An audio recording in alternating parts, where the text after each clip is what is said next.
Sejam bem-vindos. Aqui é o Hoje no Kenobi. Eu tô aqui com o Matheus Mamani e o Geilson. Como vocês estão, galera?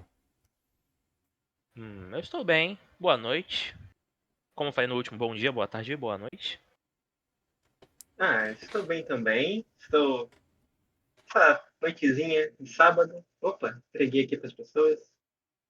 E você, Pedro, como é que você tá? Tô bem, eu tenho coisas muito interessantes pra trazer pra hoje, mas eu tô muito curioso com o joguinho de nave que o Geilson tá jogando. Hum, eu também estou um pouco curioso para ouvir eu falando, porque eu não sei o que eu vou falar necessariamente, mas vamos lá. Mini Shoot Adventure. Inclusive, só anunciar, esse é o formato do dia 2, só para dar a sequência aí. E Mini Shoot Adventures, que foi um jogo que eu já trouxe no último episódio, que eu falei que era um jogo que eu estava empolgado para jogar. Era um jogo que misturava jogos de navinha com Zelda e com Metroidvania. O que é um conceito muito agradável pra mim, é um conceito genial, é uma coisa que, tipo, eu gosto de Zelda, eu gosto de jogos de navinha e eu gosto de Metroidvania. Eu acho que é um jogo muito feito especialmente pra mim. E eu não estava enganado, ele é um jogo extremamente feito para mim. Eu tive o prazer de jogar, joguei acho que umas 2 horas e meia. Eu fiz os primeiros dois chefes e tô indo pro terceiro, na terceira dungeon. E o que eu posso falar sobre ele, cara, é que ele é um jogo de ideias geniais e de execução extremamente polida. Tipo, tudo nesse jogo é muito limpo, sabe? Tudo muito bem feito, muito bem executado, as animações, os efeitos sonoros, a trilha sonora. Tudo nesse jogo tem um encaixe tão perfeito, não tem muita fricção, sabe? Não tem muito obstáculo do que eu tô fazendo com o controle pro como o jogo reage. Tem poucos problemas de entre eu e o controle, sabe? Tudo funciona de forma como deveria funcionar. O que é um trabalho, assim, muito complicado e que fiquei bem surpreso em saber que foi feito por só duas pessoas. O que. A informação até inicial do jogo, né? Que é um jogo feito por um estúdio composto por duas pessoas. E isso me deixou, tipo, fascinado. Tanto que é muito comum pessoas se emocionarem com histórias de jogos. Esse jogo não tem uma história complexa nem nada, é uma história bem simplesinha de uma invasão, tipo assim, de uma coisa, naves que foram corrompidas nesse mundo de naves. Você tem que meio que trazer a descorromper essas naves que foram corrompidas. É simples. Só que eu fiquei emocionado com o game design do jogo. Não, tipo assim, de chorar nem nada do tipo, mas tipo, de ficar tipo, caraca, como é que duas pessoas tiveram a capacidade de fazer um jogo tão polido e tão bem feito que funciona perfeitamente e que todas as ideias que ele tenta fazer, ele executa bem e não são ideias simples ou que já foram testadas, não, ele tá clicando Zelda com um jogo de nave, sabe? Ele não tá fazendo o primordial, o básico, não tá fazendo nada trivial, ele tá fazendo coisas complexas, únicas. E tipo, o quão bem ele executa isso me deixou, tipo, perplexo. Eu fiquei, caraca, que pessoas talentosas, sabe? Cara, eu tô vendo o gameplay aqui também pela primeira vez. E realmente é muito bonito, me lembra bastante Zelda. Só de ver você mover a nave, o movimento é realmente muito agradável de visualizar. É tudo tão fluido, né? Tipo, tão. Nada parece que tá Aham. travando. Ele não parece que é um jogo ligado. Tipo, não parece que tem um código horrível por trás, sabe? Que virou um Frankenstein que pessoas foram conectando coisas em cima de coisas. Parece tudo tão bem feito, tudo tão bem organizado. Aham. E, enfim, eu tô adorando passar tempo com esse jogo, porque o combate dele é muito bom também. E como não posso faltar todos os episódios até aqui, eu citei Nier Automata, né? E o jogo lembra muito Nier Automata. No minigame de hacking do Nier Automata. Que no minigame de hacking você vira uma navezinha triangular, igual a do jogo, e você vai matando os inimigos e coisas, até completar o hackeamento. E ele me lembra muito isso.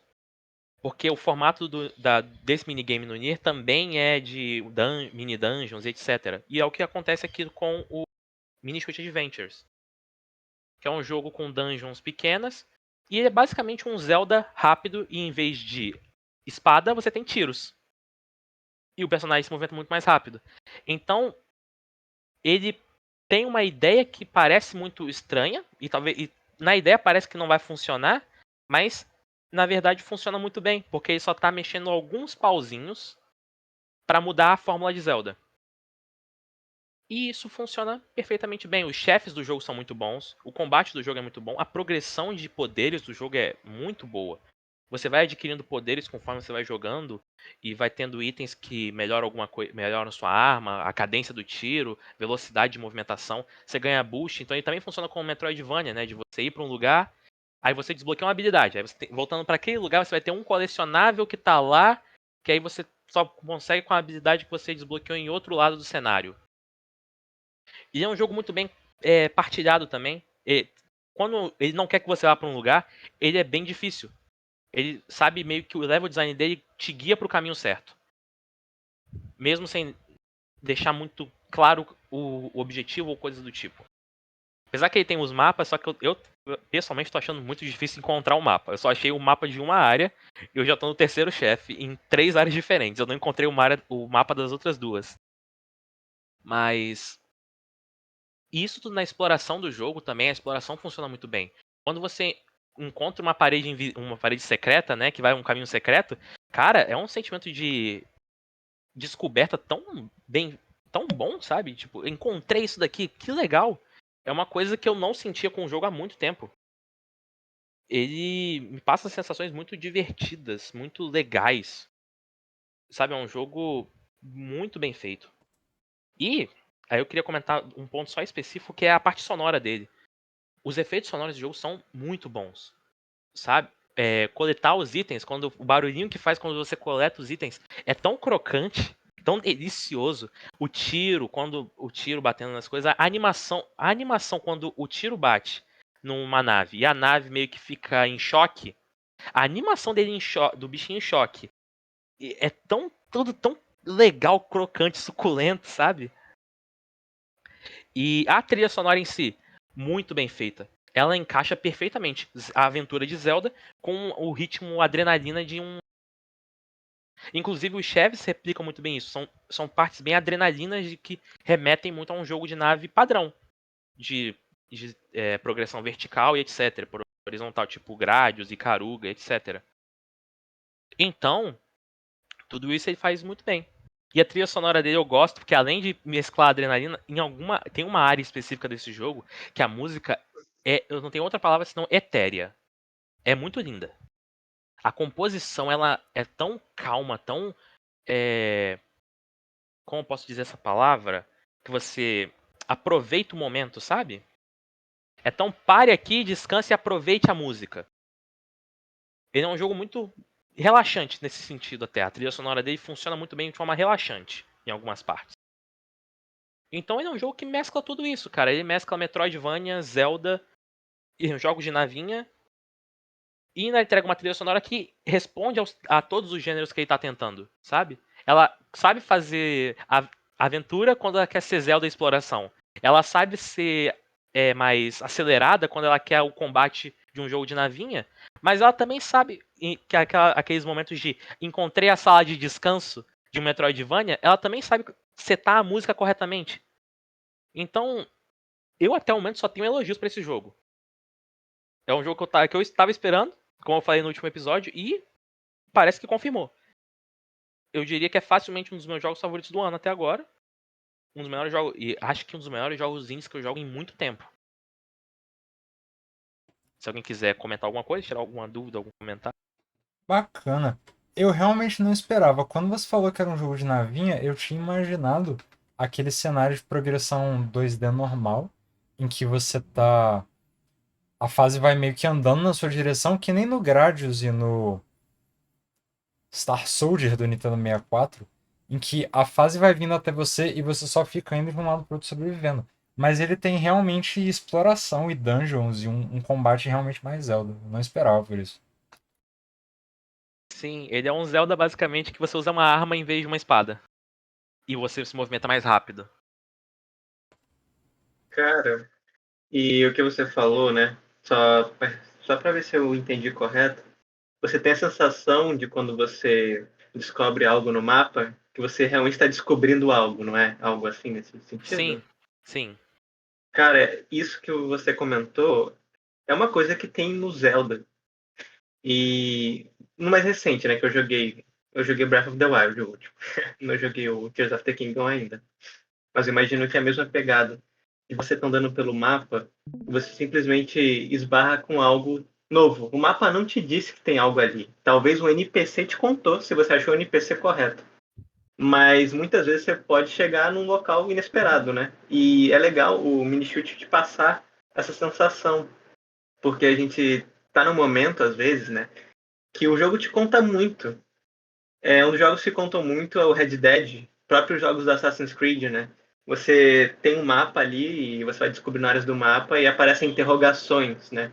Então você sabe que tem alguma coisa ali, mas você tem que ir lá para descobrir. Esse não, você não faz ideia se tem algo ali ou não. Mas o fato de você ser um jogador mesmo, de você ser um gamer e explorar, encontrar algo é muito recompensador, cara. Isso é muito E, bacana, o Meixo de trazer isso. e sim, tudo que você falou que esses jogos, outros jogos têm, no caso, o que acontece é que aqui ele até te dá, mas é de forma merecida. É você vai lá e desbloqueia essa habilidade. Você acumula um dinheiro e vai e compra a bússola que vai marcar tudo que você já fez no mapa. Entendeu? Ah, Então é ok. tipo. Mas ele não, nunca é de graça pra você, sabe? Você tem que ter feito o esforço de juntar o dinheiro pra isso. Uhum. Ou você descobriu no mapa, ou você explora até encontrar o mapa. O que é bem Zelda. Os Zeldas antigos eram assim, né? Os Zeldas de Super Nintendo, Nintendinho, que é tipo, entrei na dungeon, eu não tenho ideia do que tá acontecendo, até que eu encontro o baú que tem o mapa, e aí eu sei o que tá acontecendo aqui. Ele funciona da Entendi. mesma forma pro world map dele. E, As cara, isso é dungeons muito não. bacana. Ah, ok. E aí, Mas, pode se falar. vocês. Não sei se vocês estão vendo também, o Matheus tá vendo também a transmissão aqui, porque o combate ele fica tão. Ele parece um jogo de navinha, tipo assim, ele tem a adrenalina de um jogo de nave, sabe?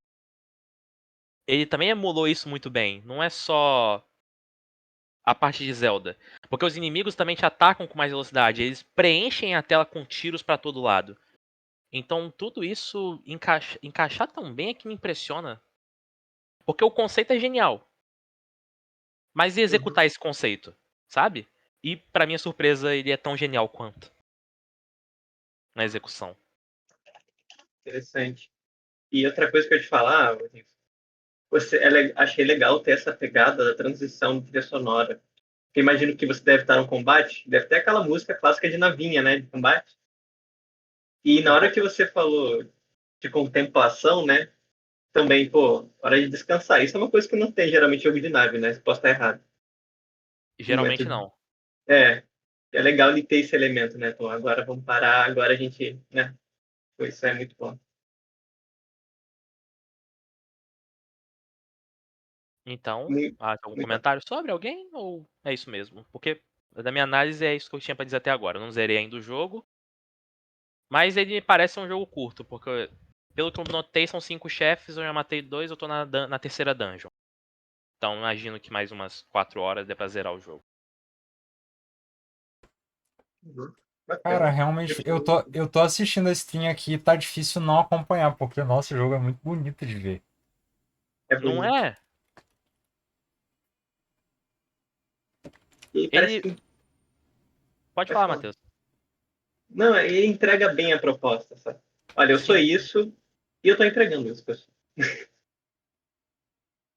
exatamente isso. Dá pra E perceber que as suas balas ele. seguem um pouco os inimigos, né? Um É bem pouquinho, pouco, é. mas dá pra Ele te dá uma perceber. ajuda, é. Eu não sei se você colocar no modo mais difícil, tem algumas mudanças.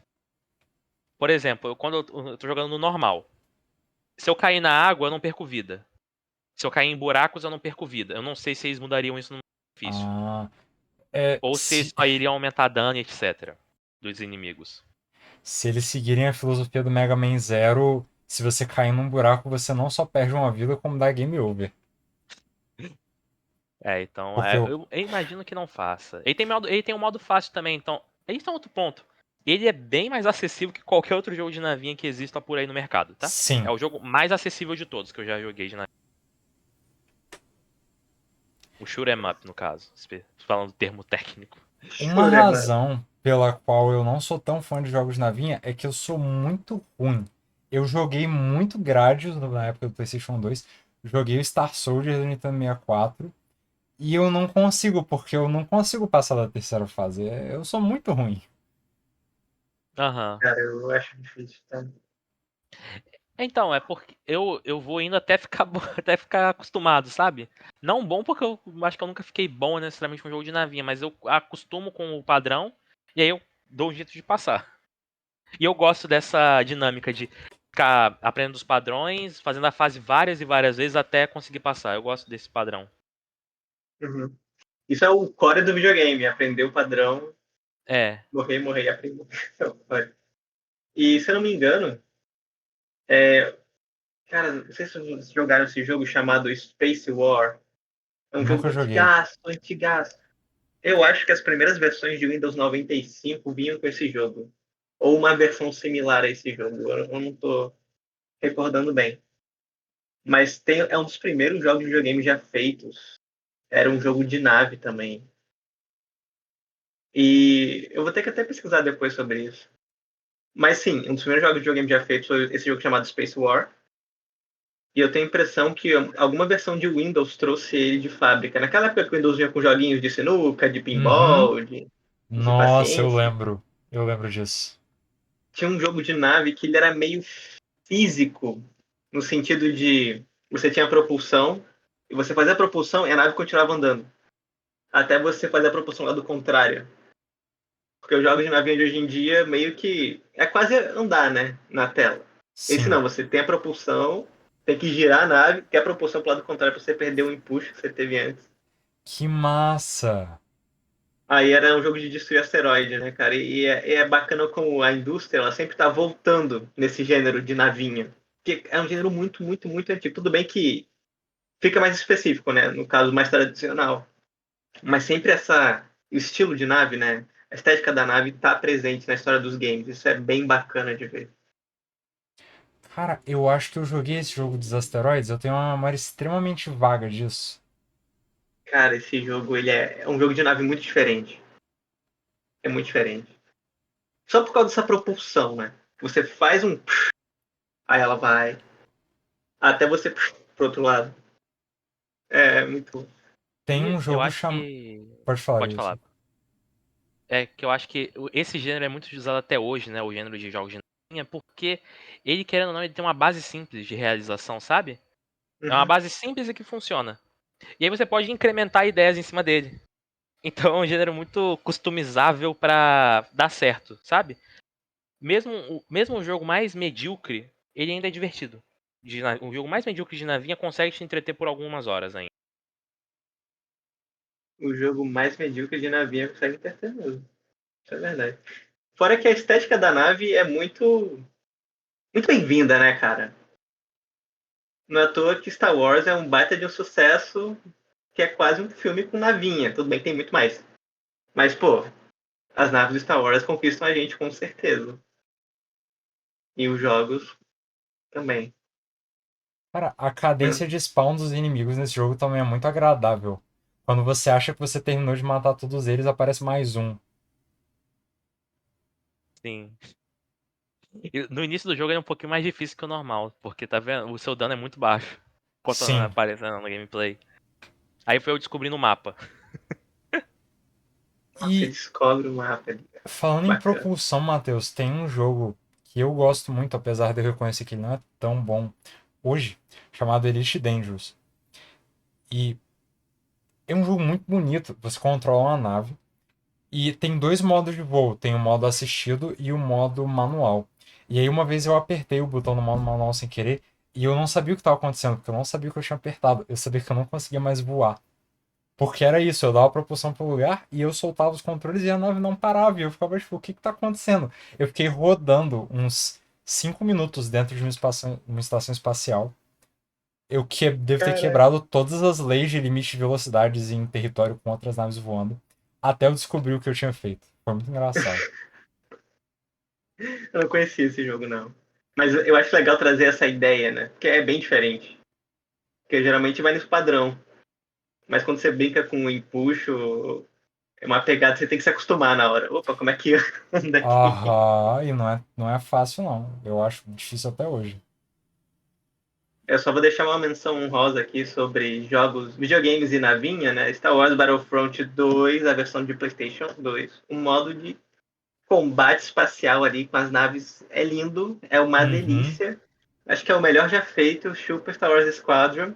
Não chega aos pés do que era naquele combate de TIE Fighter, cara. Que combate legal, cara. O combate na vinha de Star Wars Battlefront 2 era realmente memorável. É mas muito bonito esse jogo. Cara, gostei muito, talvez eu jogue. Ele tá realmente muito bonito. E como eu falei, ele é um jogo é o mais acessível do estilo dele. Muito convidativo, sabe? Muito amigável. E Eu tem a acho, pegada dele ser meio Zelda, né? Então, ele não é puramente um jogo de navinha que quer te punir a todo momento e te fazer aprender padrões. O que ele mais quer é te dar uma sensação de explorar. Eu acho que isso também é um ponto definidor. Ele é mais Zelda do que ele é jogo de navinha. Sim. Mais Zelda do que ele é um shoot'em up. eu gostei que a nave parece estar fazendo um driftzinho quando você tá fazendo a curva ali. Cara, a Aí você faz um animação desse driftzinho, achei. jogo, velho, eu Aham. acho absurda. Toda a movimentação desse jogo parece que foi feita, sei lá, por pessoas super experientes na área que já lançaram 500 jogos, sei lá. E isso é um jogo feito com duas pessoas. Duas pessoas. Incrível. Ah, Inclusive eles estão. é o disclaimer inicial do jogo. Do sistema inicial. Duas É É tipo pedindo um. pra. É um aviso, ó, se encontrar problemas, bugs, avisa a gente que a gente é uma equipe de duas pessoas, tá? A gente não tem muita experiência com isso. Caraca, se vocês sem experiência fizeram isso daqui, eu É. imagino vocês com experiência. O que esses caras Sejam vão fazer nossos ainda, né? testers. Pois é. Cara, só desejo sucesso pra eles, mano. Espero que lancem mais, que façam mais coisas. Porque ficou muito bom, cara. Chocar os estilos é muito delicioso. Olha só isso, cara. Pô, muito bom. Fazendo drift e atirando ao mesmo tempo. Eu quero muito fazer isso. Aham. E tipo assim, só pra um adendo maior, essa é a primeira meia hora do jogo que tá passando, que eu joguei e gravei. Mas o jogo fica 1000 vezes mais interessante do que a primeira meia hora. Ele, tipo assim, só melhora de interessância. O combate dele fica melhor, assim, as armas ficam mais poderosas, você ganha tiros diferentes. Ah, eu Incrível. vi aqui. Eu acho bacana quando pega essa dos tiros diferentes. Uhum. Muito bacana. Aham.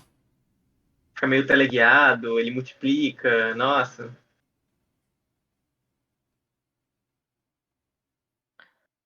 Mas enfim, acho que é isso que a gente tinha a dizer sobre mini shoot e sobre jogos de navinha, né? Então a gente pode ir prosseguindo para o nosso próximo jogo que será comentado pelo Breno, né? Isso, nós temos muita coisa pra conversar. Eu estou jogando hoje em dia Helldivers. Helldivers 2. Mas antes de falar sobre esse jogo, eu tenho que contar uma história da qual o Matheus participou. Eu não lembro, eu sou ruim com datas, mas eu acho que foi em 2000 e 2016, 2017, alguma coisa do tipo. Um amigo meu chega pra mim e fala que ele quer me mostrar esse jogo e me convence a comprar um jogo chamado Helldivers 1. Era um jogo raridade na época que te permitia jogar multiplayer local co-op a quatro pessoas. Tu senta no sofá, entrega um controle para cada um e vocês jogam. O que na época era uma reclamação muito grande, porque os jogos estavam indo naquela onda de só existe jogos single player com multiplayer online, que cada um tem que ter o seu console para jogar. E isso estava sendo uma tristeza, porque nem todo mundo tinha o console que você tinha. E aí ele me mostra esse jogo que, além de permitir co-op local, ele permitia pessoas que estavam jogando online entrar no seu co-op local, que eu já achei mágico. Ele era um jogo 2D com aquela câmera inclinada, acho que o pessoal chama de 2.5D, em que todo mundo compartilha a mesma tela. Vocês descem num planeta infestado de inimigos, vocês têm que entrar lá, cumprir missões e sair. E aí, para sair, você tem que chegar numa nave. Os planetas têm patrulhas, porque são planetas dos seus oponentes, dos inimigos da Superterra. E você tinha que matar as patrulhas antes que elas te alertassem. Se elas soassem um alerta, começava a cair um monte de inimigo em cima de você. E você tinha que lidar com o que caísse na sua frente. Isso é o Helldivers 1. O pessoal chama ele de Twin Stick Shooter, porque você se move com o analógico esquerdo e mira com o analógico direito. Isso vai atirando, jogando granada. Nós achamos esse jogo fantástico. Nós montamos um esquadrão na época, eu, o Matheus e mais dois amigos nossos. E eu achei que aquele jogo tinha muito futuro, desde aquela época. A lore dele também é fantástica. É uma caricatura da propaganda da Segunda Guerra Mundial. Só que no espaço. O pessoal também referencia ele muito a Starship Troopers. E aí, quando anunciaram Helldivers 2, a gente achou fantástico. Mas a gente ficou meio hesitante, porque, pô, era uma coisa bem diferente e provavelmente ia ser muito mais caro. E ia precisar de muito mais desempenho para rodar. E eu não pretendia comprar esse jogo. Eu tô ficando suspeito pra falar porque nenhum jogo eu pretendo comprar, mas eu acabo comprando. Isso é um fenômeno muito recente, ok? O Matheus tá de prova que isso é um fenômeno extremamente recente. Eu te entendo, Breno. Eu te entendo. Enfim. E eu realmente não ia comprar esse jogo, porque ele é um pouco caro e eu não tô com muito tempo pra jogar. Mas o que aconteceu é que esse jogo absolutamente explodiu, porque finalmente o mundo viu a maravilha que é Helldivers e como a Arrowhead tem um game design extremamente bem feito e executado. Eles têm ótimas ideias. E eles pegaram tudo de bom que tinha no primeiro jogo e transformaram numa coisa extremamente bonita. Quem estiver vendo o vídeo vai ver que esse jogo é muito bonito, muito bem feito. E outra coisa me surpreendeu. A comunidade que surgiu ao redor desse jogo. Porque esse jogo não só explodiu em termos de conteúdo, o YouTube tá falando muito dele, a mídia tá falando muito dele, mas a comunidade do primeiro jogo agregou muita gente. E eles foram um dos. Não sei se foram os primeiros, mas fazia muito tempo que a gente não tinha um jogo com live service que realmente fosse bem feito e com um programa de live service bem feito. Qual que eram as grandes sacadas do Helldivers 1? Além de você ter um multiplayer co-op local com 4 pessoas que também aceitava online. Todos os jogadores jogam juntos. O que isso significa? Se eu tô jogando sozinho, eu ainda tô jogando com todo mundo. Porque a guerra galáctica é a Super Terra e todos os Helldivers, que são todos os jogadores, contra o resto da galáxia. Então, a chave da gameplay é que todas as missões que você completa geram progresso na guerra. E quando os jogadores têm progresso suficiente, eles conquistam o planeta. E aí você conquista planetas o suficiente ao longo da galáxia até você ganhar a guerra e exterminar todos os inimigos da Super Terra. Essa lógica é perfeita para um jogo de live service e é perfeita para você criar uma comunidade. Porque você não tem PVP, todos os jogadores jogam juntos. Então é muito fácil da comunidade se unir. A lore desse jogo também é hilária, porque ele é uma caricatura muito boa. Eu queria muito mostrar aqui a cena introdutória do jogo. Esse jogo não precisa de propaganda, porque a opening desse jogo é basicamente a propaganda de recrutamento do exército do Helldivers. E é absolutamente fantástico. O estúdio que fez essa animação também tá de parabéns. Tem até um vídeo explicando como eles fizeram. E, cara, vocês estão vendo, Matheus Jason, a streaming com o vídeo no Discord, Tô então? vendo. Sim. E, tipo, a comunidade ao redor desse jogo é muito saudável. E eles começaram a criar muito conteúdo. Hoje, Helldivers tem álbuns inteiros de música temática, de paródias. Tem fanart de propaganda, vários podcasts, canais de Discord. E assim, a frequência é tanta que eu quase não tô jogando. Eu tenho, acho que. Deixa eu consultar quantas horas desse jogo eu tenho. Eu tenho até agora 12 horas desse jogo. Desde que eu comprei ele. Eu comprei ele em. Eu tenho esse número aqui em algum lugar.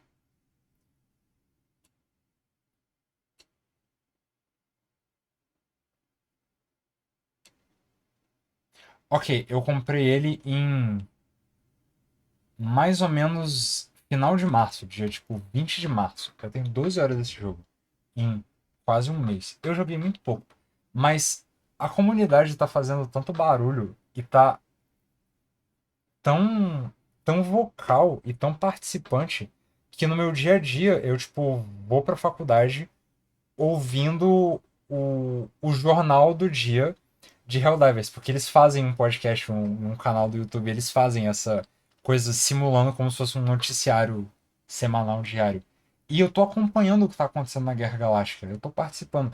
E aí eu fico super animado pra jogar. E quando eu chego pra jogar de noite, eu sei o que tá acontecendo e eu tenho vontade de participar do que tá acontecendo. Por exemplo, tem. O jogo original tinha três facções: os insetos, que hoje são os terminídeos, os ciborgues, que hoje são os autômatos, e os.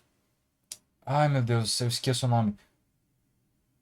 Não é. É tipo Iluminados, Illuminati, não lembro o nome direito. É a terceira facção azul.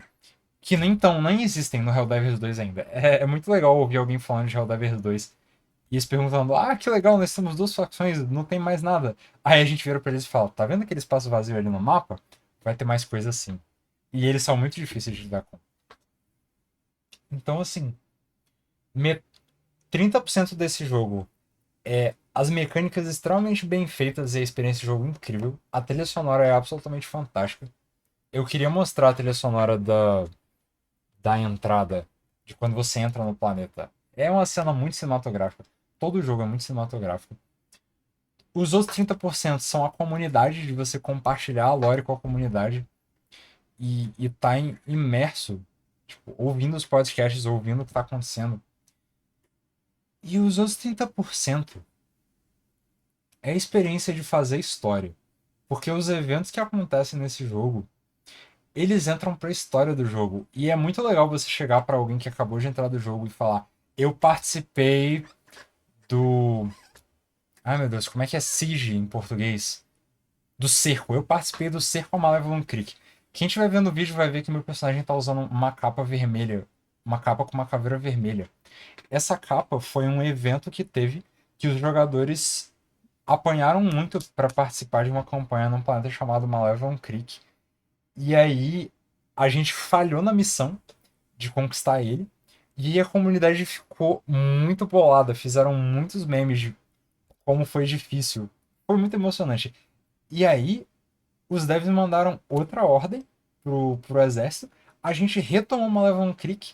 E aí, coisa de alguns dias depois, eu abri o jogo e eu fui ver um anúncio do governo do jogo falando: o presidente decretou esse dia como Dia Memorial de Malevolent Creek e despachou uma capa comemorativa para honrar os nossos companheiros caídos. Os devs simplesmente viram uma coisa que estava acontecendo na comunidade e colocaram conteúdo no jogo para responder à comunidade. O quão legal é isso? Eu achei absolutamente fantástico. Isso foi um monólogo muito grande, perdão. Tá É, ótimo. ficou bom. Eu queria comentar algumas coisinhas sobre percepção de quem tá de fora, né? Eu acho que ele é um segundo jogo fenômeno desse ano, né? Depois do Power Word. Só que eu acho que é diferente, sabe? O Power Word ele cresceu um pouco por meme. Uhum. Ele, o Helldivers não parece ter se escorado em nada pra chegar onde ele chegou. Ele parece chegar por méritos totais dele. Sabe? Não que Power Word não tenha mérito, mas assim, o mérito dele muitas vezes é o quão paródia, Chocante. engraçadinho, é o quão, tipo, ele, ele é engraçado. Ele existir é engraçado. O Helldivers não é isso, o Helldivers é só um jogo bem feito. Sabe? Então tem esse quê que me agrada muito na chamada do Helldivers 2. E eu tava só pensando numa coisa quando você falou sobre que ele é uma paródia com o exército americano, essas coisas, né? Uhum. Que tem até o slogan, né? Levar a democracia. Eu só queria trazer uma Sim. informação muito engraçada. Que ele foi o jogo mais baixado nos Estados Unidos, na PlayStation Store, nos Estados Unidos. Aí eu falei, é Claro que óbvio ele que o foi. país que adora levar a democracia tá levando a democracia, é óbvio, né? Isso Contém é a ironia. cara deles. Mas esse jogo é muito memeável. Isso é um ponto muito forte. Ele é muito cinematográfico, porque toda a cena deles pode ser facilmente colocado num teatro. E ele é muito memeável porque é muito engraçado. O Friendly Fire tá sempre ligado. Não existe desligar o Friendly Fire. A quantidade de vezes que você vai matar os seus amiguinhos sem querer ou que eles vão jogar uma bomba na sua cabeça é, é incrível. Eu acho que eu tenho uma filmagem disso. Caraca. Sim. E, assim, cara, eu gosto muito do exemplo de Helldivers, no quesito que eu entendo que uma empresa de games, ainda mais, essas mais atuais, né? Eles querem manter os jogadores jogando o jogo por o maior tempo possível, né? E é legal você fazer um jogo bom, mas também incentivar. É diferente de outras empresas, né? Que elas buscam, vamos dizer assim, forçar o jogador, né? Tipo, você tem que fazer essa missão hoje. Ou tantas por semana para você ganhar o chapeuzinho. Ou comprar o Season Pass para você poder ter acesso a tudo. Enfim.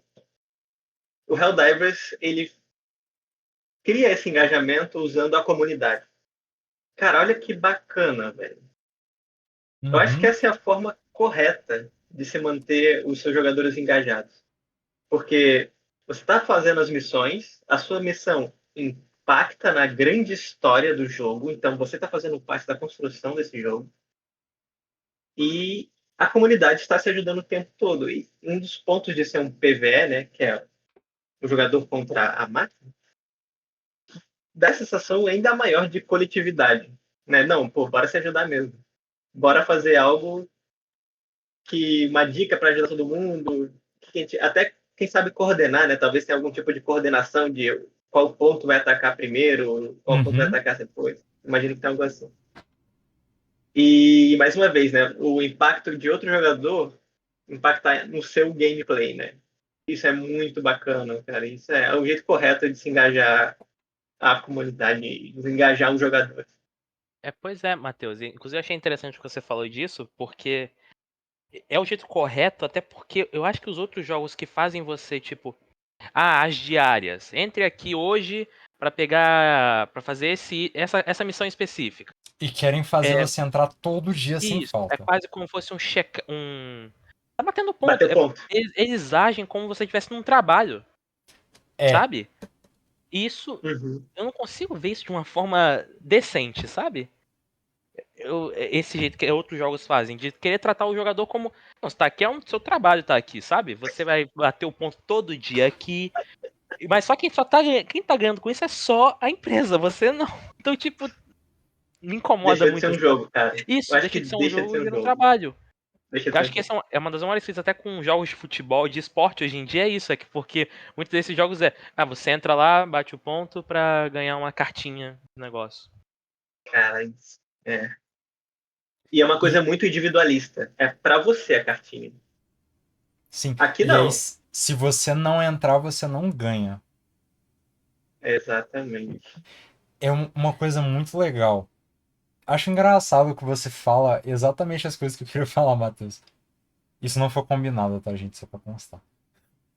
O... Se você não entra no jogo, como que o jogo coordena?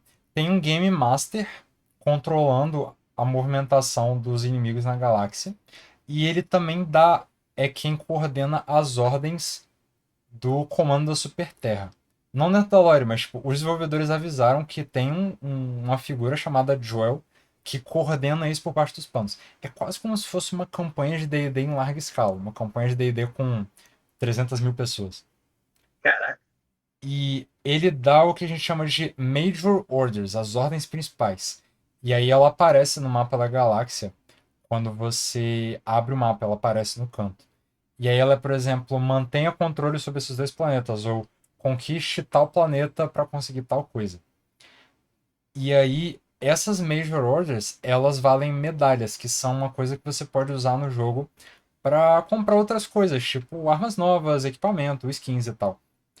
E se você não entrar no jogo, mas a comunidade concluir a Major Order, quando você entrar de volta, você também vai ganhar as medalhas. Porque é a comunidade inteira que joga, não é só você. Então, ele não tem nada para te forçar a entrar. Ele usa a fome de uma forma diferente, que é você vai querer entrar, porque você vai querer estar lá quando a galera tiver aquele momento épico coletivo de conquistar o último planeta e, por exemplo, extinguir os ciborgues da galáxia. Quando a gente extinguiu os ciborgues da galáxia na semana passada, o pessoal foi à loucura. Porque a gente realmente tirou eles do jogo. Eles sumiram do mapa por um fim de semana inteiro. Eles não existiam mais. Depois eles cara. voltaram de um lugar desconhecido, atacaram a gente de novo. E aí eles postaram no Twitter. De alguma forma os ciborgues retornaram. Referência direta ao episódio 9 de Star Wars, quando o Palpatine volta. Tava muito na cara. Cara, eu achei muito bom você trazer isso. Porque, ok, você não conseguiu entrar no jogo naquela semana, porque a vida acontece, às vezes você quer jogar outra coisa, enfim. E você ainda leva a recompensa, cara. E então, assim, da forma que eu entendo, olhando aqui de fora, a recompensa de fato não é nem você ganhar a medalha, nem a capa necessariamente, ou enfim, o que seja. Mas é viver aquele momento dentro do jogo. Viver aquele que realmente é do momento. Às vezes você vai perder, mas vai ter outros. Mas viver aquela vitória, aquela conquista dentro do jogo coletiva é a verdadeira recompensa. É algo para se gozar, algo para se celebrar. Né? Muito da hora. Inclusive, O jogo tá de parabéns. um parênteses que eu queria fazer, que a gente trouxe 2 jogos aqui, o Minishoot e o Helldivers, e eu queria só trazer um ponto que é essa dualidade. São 2 jogos querendo ser videogames.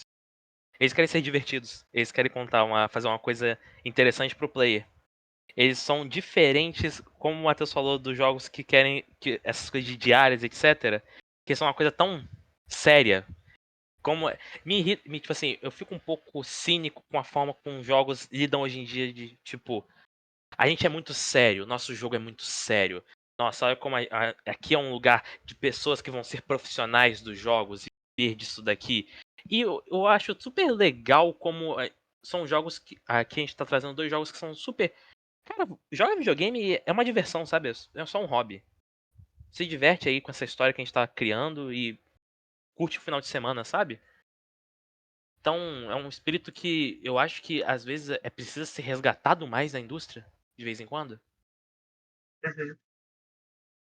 Verdade, né, cara? É Às vezes verdade. parece que vive em função de uma validação, né? Tipo, só sério, leva a sério. Eu sou muito sério. Ou meu jogo tem que ter uma narrativa super séria e adulta, ou o meu jogo é tipo assim, ele se justifica porque ele vai gerar jogadores profissionais que vão ser profissionais, atletas de esporte. Então isso justifica ele como uma ação, como eu posso dizer, uma ação válida no seu dia a dia, sabe? Não é uma perda de tempo, Sim. não é uma brincadeira, sabe? Então, É, cara, e eu acho que é nesse momento que talvez a mídia, eu não sei se vocês ainda acham isso, mas acho que a mídia videogame ela ainda tá amadurecendo, não é? Porque, cara, não tem que ser útil. Não é para ser útil, né? Ok, você pode ler um livro, um quadrinho e. Ok, agregou alguma coisa na sua vida? Talvez, não sei. Mas videogame também, mesma coisa. Talvez. Não, mas não talvez tenha. precisa, Pois é. né? Eu acho que até um amadurecimento de não querer se validar pelos outros. Então eu gosto muito também que Helldivers não se leve tão a sério. Que ele Uhum. saiba fazer piada. Que ele saiba que ele é um jogo. Sabe? Eu gosto muito dessa ideia de que eu não tenho que me justificar pra parecer que as pessoas podem gastar seu tempo comigo. Eu não tenho que me justificar que eu tenho que ter toda vez uma história super profunda.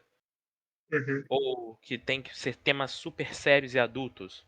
Apesar que Helldivers vai tocar em alguns, obviamente, É, porque ele acaba tocando. paródia de, Ah, não. paródia de Ele é polarização. completamente uma caricatura. E é maravilhoso.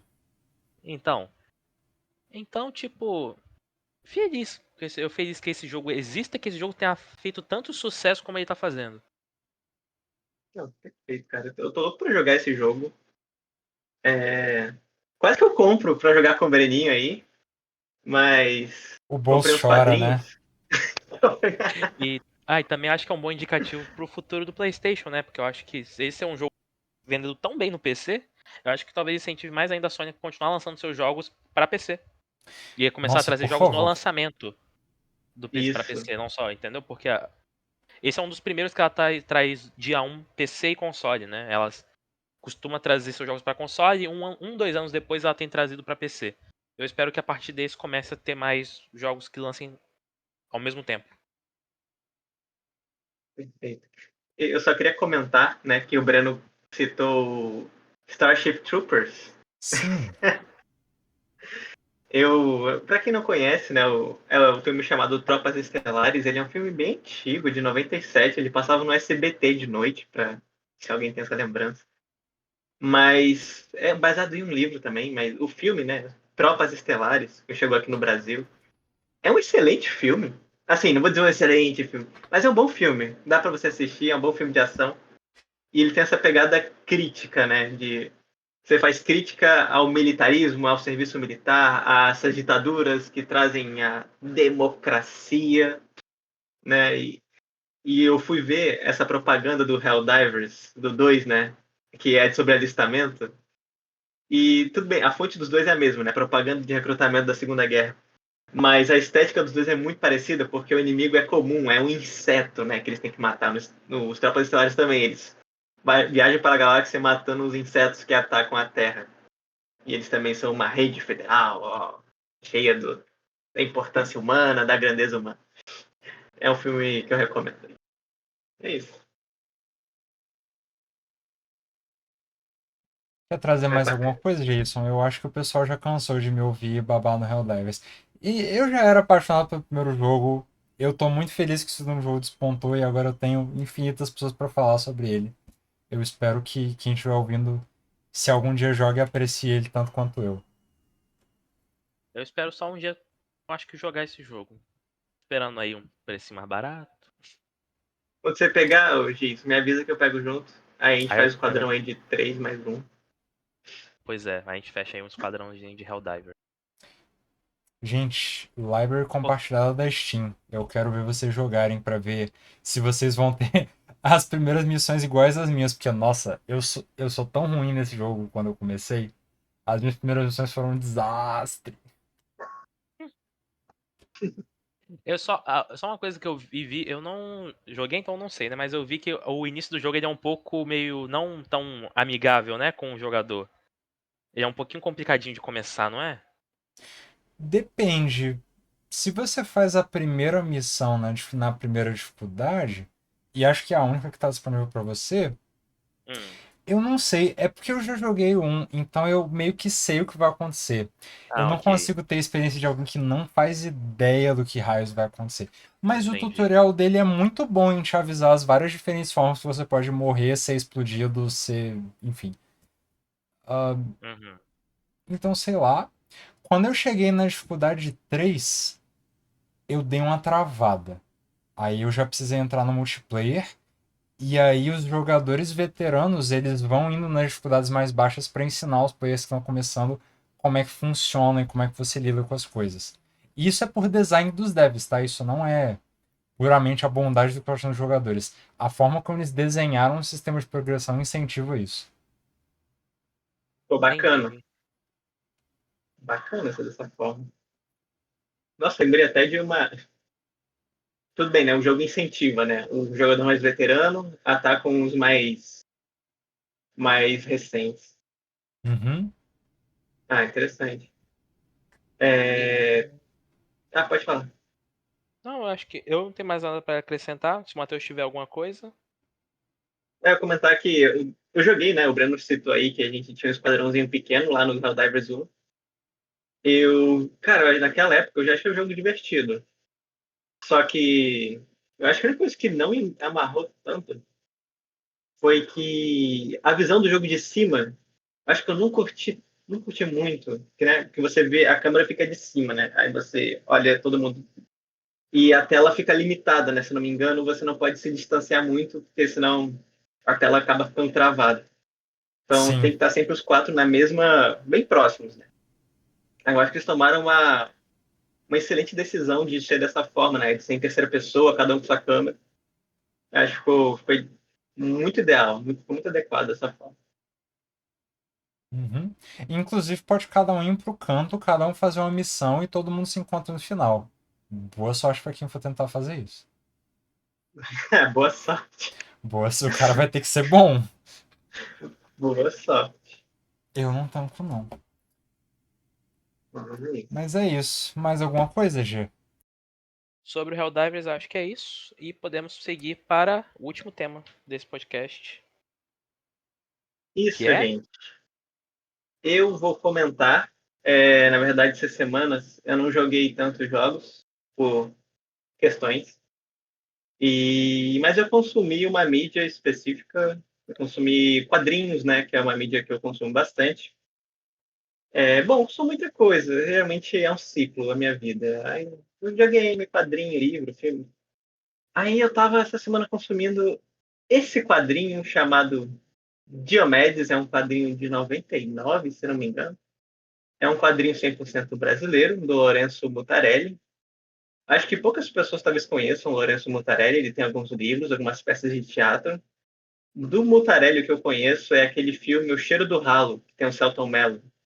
Ele escreveu o roteiro do filme, se não me engano. E ele escreveu esse quadrinho que dizem que é um dos melhores quadrinhos do brasileiro, se não o melhor quadrinho brasileiro já lançado. Bom, ele traz a história de um detetive meio no fim da vida, né? Ele é aquele delegado que teve seu momento de policial, mas aí no fim da sua carreira ele não tinha muito dinheiro, ficou com a aposentadoria e consegue viver com o que dá, né? Ele tem um casamento meio ruim, ele tem uma vida meio difícil, né? E às vezes ele mesmo dificulta a vida dele. E para tentar reviver alguma glória, ele vira detetive particular. Aí ele atende vários casos. Esse quadrinho que eu estou mostrando no vídeo, ele é a trilogia, então tem 3 histórias do Diomedes ali. E a gente já pode adiantar que ele não resolve nenhum dos casos. É muito engraçado, né? Porque as pessoas chegam nele com casos até interessantes, sérios, assim, mas você vê que ele tem até o jeito. Ele até sabe algumas coisas, mas algo desanda sempre nesses casos e dá errado. E para falar a verdade, isso é muito bom. Eu, porque quando você começa a ler o quadrinho, você cria uma expectativa ali, ok. Ele tem essa estética meio grotesca, meio bizarra, né? Você vê que o traço ali, ele dá uma impressão de ser algo. Eu não queria usar a palavra realista, né? Mas ele traz esse lado humano imperfeito bem característico, né? É de uma ruga que aparece, é de uma sujeira, é de uma imperfeição no rosto, na pele, na forma dos personagens. E é desde o humano mesmo, nossa velhice, a nossa. Enfim. E o Mutarelli consegue passar isso muito bem nesse quadrinho. No começo me incomodou um pouco, mas depois eu me acostumei. Eu achei que faz total sentido ser essa estética, ser esse design. E no começo, né, de uma aventura, principalmente na primeira história, ele é um quadrinho que consegue ser imprevisível. Ele vai indo para um caminho, muda, vai para outro, adiciona um novo elemento e, no final das contas, não é o que você espera. Tudo bem que depois que você lê a primeira história, você já começa, ok, algo vai dar errado. Então você vai para a segunda e para o terceiro já esperando que algo vai dar errado. Mas é sempre uma novidade. A forma que acontece é diferente. E às vezes dá certo de um jeito errado. É estranho. Mas no fundo é muito sobre o Diomedes, né? Ele, esse personagem bem brasileiro, o quadrinho, se passa meio que fosse no Brasil. Na história se chama Brachil. É com X, inclusive. E é. Eu acho que a história, inclusive, se passa no Rio de Janeiro, mas eu não tenho certeza. Mas é uma metrópole brasileira, assim. E a primeira história é sobre um homem que quer encontrar um mágico antigo que aparecia nas TVs, que teve um aniversário dele de criança, e ele quer muito encontrar essa figura que está desaparecida. Ele vai até o Diomedes, aí o Diomedes aceita. Aí depois a gente descobre que o cara mentiu e que ele estava sendo perseguido por mafiosos e que o Diomedes só se lasca. E é muito bacana também. Acho que a segunda história, eu tô na terceira agora, ainda não acabei. Mas a segunda acaba sendo a minha favorita, né? Que ele tem essa pegada um pouco mais do contraste, né, com a primeira. A primeira, ele é muito papel de detetive. É bem noir, tá? Aquele filme noir de investigação. Mas a primeira é muito essa Sim. pegada de... Ah, ok, vou investigar, eu vou entrevistar, vou coletar umas pistas. Você vê que o Diomedes está fazendo um trabalho de detetive. Na segunda história, ele já é obrigado a fazer um caso, porque alguém sabe que ele fez uma besteira. Aí ele tá forçando o Diomedes a cooperar. E não deixa de ser algum tipo de investigação também. Mas na segunda acontece uma coisa que chamou muito a minha atenção. O Diomedes faz um amigo. Porque até então o Diomedes era um cara muito sozinho. Ele é um cara de mais ou menos 50 anos. Ele é extremamente sozinho. O casamento dele acaba encerrando. E ele mora sozinho no próprio escritório. E no segundo capítulo ele conhece um cara, o Valdir, que passa ali por um problema, eles acabam se ajudando na situação, mas aí no terceiro capítulo ele já tem uma amizade mais desenvolvida, né? E isso é interessante do Diomedes, que você vê que ele tá sofrendo, você vê que ele não tá bem. E você vê que para ele tanto faz, ele não tá bem, não tá mal, aí você vê que ele sofre, sabe? Mas quando ele consegue esse amigo, o Valdir, que é outro investigador, esse ainda é policial, eu acho que ele ainda é policial, mas ele vem com mais essa figura de alguém para contar, conversar, sabe? Alguém para trocar uma ideia, alguém só para trouxe aqui um negocinho para você. Ok. Já faz diferença na vida do Diomedes, porque ele não tinha ninguém, nem os filhos dele queriam falar com ele. Mas o Valdir, por mais que não pudesse solucionar o problema do Diomedes, ele tava lá para escutar ele falar de quanto ele tava na merda. E só o fato dele ter alguém para escutar ele, alguém para se preocupar com ele, e ele se preocupar de volta, porque você vê que eles acabam se protegendo, mas é mais o Valdir protegendo o Geometry, a vida do Geometry fica um pouquinho melhor. Inclusive tem um quadrinho que ele aparece até mais cuidadinho, com a barba feita, o rostinho limpo, porque era o Valdir que estava ajudando ele a se cuidar, sabe? Que fofo. Eu achei isso muito legal da relação dos dois. Muito fofinho. Bom, eu ainda tô na última história dessa trilogia do Acidente. E a última história é até grandiosa, porque ele vai investigar um caso em Lisboa. Então, ele é pago, chega em Lisboa, tem um segredo em Lisboa em cima de alguém que sumiu, mas logo no começo dá tudo errado. Ele perde as coisas dele, ele fica sem dinheiro em Lisboa, e eu quero saber muito como é que vai acontecer. Mas eu acho interessante nisso, né? Como o Diomedes, ele é um cara que vai fazer a piada na hora errada, a piada do tiozão, mas no fundo ele tem momentos que vai entregar que ele tem uma intenção boa, né? Ele acaba sendo essa pessoa cinza. Você vê que ele não faz uma maldade por maldade. Geralmente ele faz algo para se defender, se proteger. Mas às vezes ele é escroto, ele é escroto pra caralho.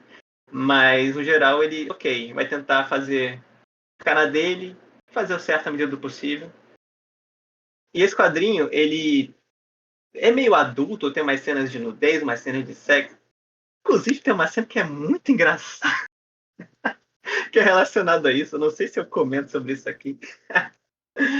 Eu teria que contextualizar. Mas eu recomendo a leitura desse quadrinho, se puder. Eu acho que está um pouquinho caro aí nas lojas. Talvez pegar uma versão digital, ou uma versão lá, mais, enfim. Mas eu recomendo bastante. Não sei se vocês já leram algo nesse estilo noir. É, para mim, uma novidade um quadrinho de investigação no Brasil, assim, é total novidade. Eu nunca Cara, li um quadrinho sobre noir, né? Mas noir e detetive é meu gênero de história favorito, basicamente. Se tem uma coisa que eu gosto assim de graça é a história de detetive. Então eu fiquei muito interessado em ler. E eu gostei É, muito da sua descrição que me lembra, sabe o que parece? Do Diomedes? Ele parece um personagem assim que era um jovem adulto super estoico que resolvia todos os casos, mas aí foi envelhecendo, ficando decadente e não percebendo que o tempo dele tá passando. entendi. E aí essa escrotidão dele vem um pouco e parece um pouco coisa deslocada, sabe? Como de alguém que não entende que o mundo mudou. Uhum. E eu achei interessante essa perspectiva. Pô, bacana. Eu acho que tem uma pegada. Porque você sente ali que ele quer viver uns dias de glória, sabe? Sim, Ao mesmo tempo, Tipo, era pra ser o emprego dele, mas ele sempre falha. Então ele não acaba ganhando nada com isso. Cara, eu gostei muito da estética desse quadrinho, porque ela é completamente diferente, tanto dos quadrinhos, tanto de mangá, pelo menos alguns mangás. Eu já vi mangás com estéticas similares a essa, mas não desse jeito. Quanto dos quadrinhos de super-herói HQ norte-americano que a gente está acostumado. Ele é muito mais verossímil. Você consegue ver a humanidade ali. Tanto na estética quanto nas temáticas e a forma como os personagens são abordados. Eu imagino que não tem nenhum personagem que é completamente a representação do bem, nem o contrário. Todos os personagens são bem humanos, eu imagino. Sim, exatamente. Os personagens têm uma humanidade gritante, assim. Você vê que é aquele negócio. As pessoas, no caso da história do Diomedes, vão fazer na medida do melhor para elas, porque a vida delas é bem ruim. Uma vida bem travada. Tem os personagens corruptos que vão entrar no meio do caminho e você vai ter que lidar com isso. E, ok, e você percebe que, Diomedes, você é um cara que tá cansado e tá tentando sobreviver. Ele tenta sobreviver no final do dia. E, e acaba passando essa humanidade para ele, né? Até ele não ser virtuoso, ele não é um personagem virtuoso. E é muito humano, inclusive o traço, né? Eu acho que o conjunto da história faz total sentido. Esse traço, o personagem, a história, os três conversam muito bem. E eu recomendo. O cartunista é o mesmo escritor ou são pessoas diferentes? É o mesmo. É o traço do Mutarelli. Ele usa um nanquim bem forte. Cara, E. Pode falar. pode falar. Não, se eu comentar que eu lembrei do Sin City quando eu tava lendo, né? Vocês já viram Sin City, que ele é também bem preto no branco. Mas só que o Sin City é aquele quadrinho. Não sei se vocês já viram o filme Sin City, talvez. Não, eu não conheço esse. O nome não me é estranho, mas eu não lembro. Tenho. Pra mim, Sin É. City é o jogo de construir cidade. Ah, não. Sin City é de pecado. Sin City, cidade de pecado. Ah! Isso. Aí tem um Cara, filme que é muito. O primeiro filme é muito bom. esse nome não me é estranho. Eu vou ver se vendo alguma foto aqui eu me lembro disso. Não, com certeza. E o quadrinho do Sin City, ele é preto e branco, assim, né? E ele tem essa coisa meio grotesca. Tem os personagens do Sin City que são muito grotescos, assim, bem. Até repugnantes. Esse quadrinho do Diomedes também é meio repugnante às vezes. Mas no Sin City eu acho que o traço, né, pra mim, tá? Não é tão humano quanto o Diomedes é. O Diomedes, ele é muito. A forma dos corpos, ele é bem verossímil. E Sabe o meio que me cara. pareceu vendo as imagens aqui? Ele parecia uma mistura, sabe, de Dark Fantasy com modernidade. Aham, isso Um aí. pouco de. Se você aplicasse um Berserk no mundo de hoje, sabe? No moderno. Ele me Uhum, dá essa semelhança, sabe? E tipo assim, não do protagonista de Berserk, mas os vilões de Berserk, né? As pessoas de Berserk têm essa expressão meio sofrida, que é. Que escancara o sentimento do que a pessoa tá sentindo, uhum. sabe? Eu acho que ele não tem essa. Ele não quer se apegar a uma sutileza de só deixar o texto falar. Ele quer comunicar tanto pelo texto como pela imagem. Sim, sim. O quadrinho, assim, todos os personagens que eu vi até agora, eles têm um aspecto extremamente sofrido. Eu acho que pontualmente tem 2 ou 3 momentos até agora que eu vi que os personagens não estavam sofridos. Uma era uma prostituta que simplesmente o Diomedes fica hipnotizado pela beleza dela, pela beleza. Inclusive, é o quadrinho, o balãozinho muito engraçado, cara, é muito engraçado. Que o Diomedes estava tipo como se fosse um disfarçado. A missão dele era encontrar um cara que estava matando casais. Então contratam essa prostituta para fazer um casal com ele, um par com ele para tentar pegar um suspeito. Mas o Diomedes, ele tinha que fazer um personagem. Só que quando a moça ela fica nua, o Diomedes ele fica encantado pela beleza dela. E no quadrinho, você vê que ela é meio destoante comparando com outros personagens. Ela não tem nenhuma imperfeição. pelo menos no olho do Diomedes, era uma figura perfeita. E ele fica hipnotizado, o cara dele estoura, assim. É como se o quadrinho estivesse refletindo a forma com que o Diomedes vê o mundo, né? Tipo, É, ele vê as pessoas com o jeito sofrido porque é o jeito que ele enxerga o mundo, né? De uma forma meio sofrida. Aí exatamente a mulher que ele acha super bonita, ele vai destacar aquilo e ela vai ser muito mais bonita do que ela realmente até seja, isso, possivelmente. Mas todos os exato. outros também parecem bem mais sofridos do que realmente são, porque ele tem um ar meio Uhum. decadente, sabe? Meio que Por não. ele carregar, né, essa dor Isso, com ele acaba passando pra tudo que ele vê. isso. Mas, e é muito bom isso que você trouxe, porque nesse momento que ele tá sendo, sabe, se disfarçando pra fazer a missão, ele esquece totalmente a missão. Tipo, ele tinha que receber um cara na porta que ia fazer meio como se fosse um trisal com eles. O cara bate na porta e o Diomedes, dane-se, eu vou ficar aqui com a mulher. E ele fica E lá é, com a mulher e a missão vai pro ralo, tá ligado? e é por isso que ele nunca conclui os casos. É isso, cara. Diomedes meteu um prioridades, irmão. É quase como se tudo da vida dele, quando se ele foge da vida de produtividade, ele encontra felicidade e por isso que ele não consegue completar um caso, sabe? E foi literalmente a felicidade. Foi um momento de gozo ali do Diomedes.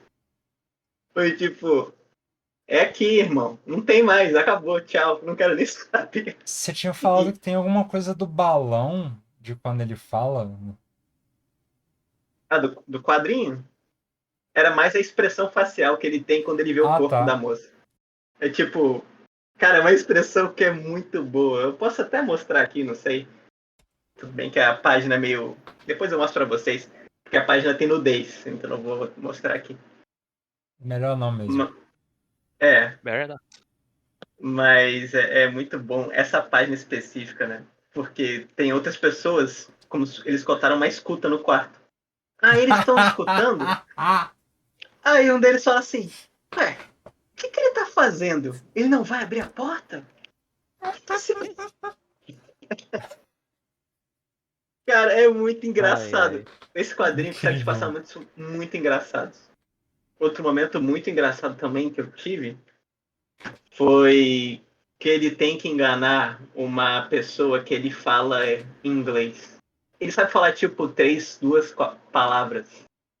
E é muito bom que o Mutarelli, quando ele escreve Diomedes falando inglês, ele escreve com um sotaque, né? Então, em vez de escrever a palavra easy, como seria easy no inglês normal, ele escreve easy, com escrita totalmente errada, com sotaque. Ele escreve do jeito que fala, entre aspas. Isso. Só que meio torto, porque ele não tá falando certo. Aí ele tem que fingir que ele tá falando inglês pra uma personagem, pra ele enganar, pra parecer que ele é bonzão, pra parecer que ele é um detetive internacional. Ele tem que jogar essa pinta. Aí ele fala um bando de palavras desconexas, em italiano, em espanhol, e mistura tudo, que não faz nenhum sentido. Ai. É muito engraçado, cara. É muito engraçado essa parte. E, Cara, é, o, Sim, Matheus, você vendeu muito bem esse quadrinho, tá? o traço dele me lembra muito um cartunista que desenhou a história do Brasil para principiantes, o César Lobo. É esse traço de nanquim preto e branco super caricato. Mas o desenho do César Lobo no livro dele com o Carlos Eduardo Novaes é ainda mais caricato. Tipo, é ainda mais distorcido, deformado. E é muito uhum. engraçado, tá? Eu rio até hoje se eu pegar esse livro de novo pra ler. Boa, cara.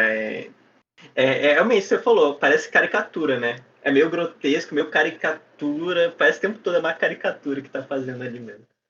Até o corpo do Diomedes, cara, é um corpinho, uma bolinha, o cara é gordinho, sabe? E o outro momento que eu comentar que o personagem, ele não fica meio... Ele foge dessa estética desgastada, essa estética repugnante, exatamente na parte que ele tá com um amigo dele, com o Valdir, né? O Valdir, ele tá literalmente cortando o cabelo do Diomedes, ele tá fazendo um favor, porque o Diomedes não tem dinheiro. E nesse momento o Diomedes tá até bonito, ele tá com o rosto todo bonito, todo limpo, a barba feita, sabe? Eu acho legal quando passa também, porque lembrei até da música do Emicida, quem tem um amigo tem tudo, sabe? E eles realmente têm uma amizade bacana, um cuidando do outro. E naquele momento, eu acho que é um dos poucos momentos que o Diomedes aparece estar bem, sabe? Parece estar arrumadinho, parece estar legal. Eu acho bacana ter isso. E, pô, ô Geilson, tenta esse quadrinho, cara, já que você gosta do tom de detetive, de noir, é muito noir. É extremamente fácil. Pode botar trilha sonora noir, assim, que vai casar totalmente com o quadrinho. Inclusive, eu Eu tava fiz até isso. percebendo isso, porque, tipo assim, até o jeito da história, né, que o Noir sempre vem com um tom meio trágico, meio de... ele é o Sim, detetive, as claras ele é bonzinho, assim, fica visível que ele parece um ser humano perfeito, mas além, sempre esconde algo por trás, uma corrupção, um sofrimento, então é bem um clássico Noir. verdade. Tem como se fosse um caminho torto para alcançar um objetivo, na Sim. justiça, né?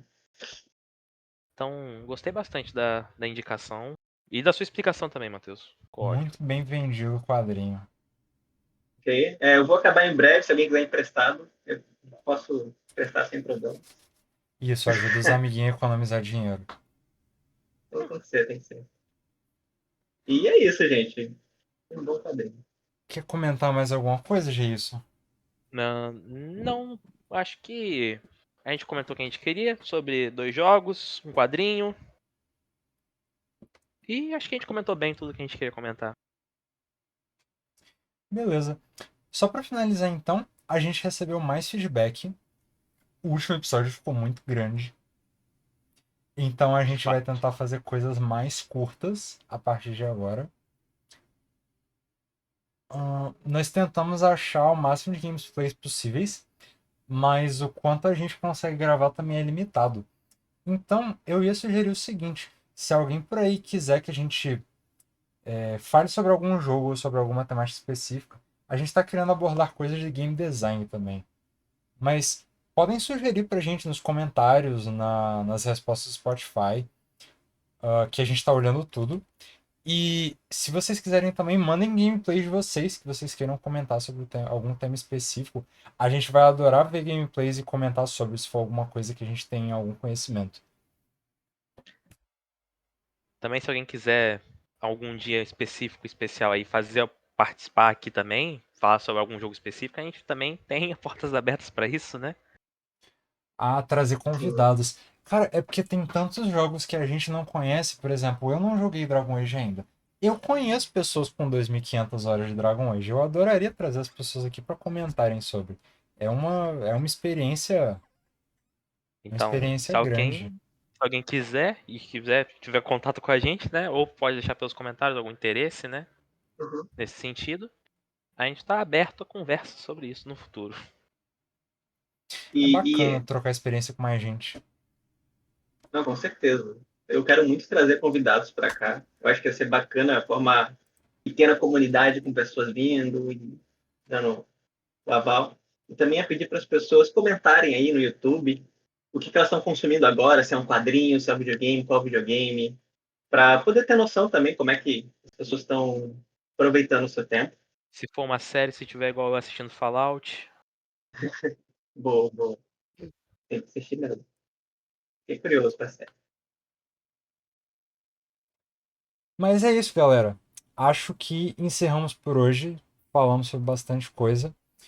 Agora é hora de descansar. Beleza. então, tchau pra vocês. Se você Até veio a até aqui, próxima. muito obrigado. Até a próxima, gente. Valeu, galera. Obrigado por acompanhar a gente. Até a próxima. Boa noite. Tchau. Falou.